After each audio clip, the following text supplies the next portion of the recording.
Hello everyone, আসসালামু আলাইকুম। কি অবস্থা সবার? সবাই কেমন আছো? আশা করি তোমরা প্রত্যেকে অনেক অনেক ভালো আছো।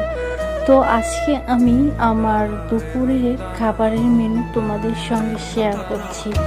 তো ফার্স্টে আমি নিয়েছি সিম আর আলু ভর্তা, সাথে একটু লেবু চিপিয়ে নিয়েছি। একটু টক লাগছিল, খাবারটা খেতে দারুণ লাগছিল।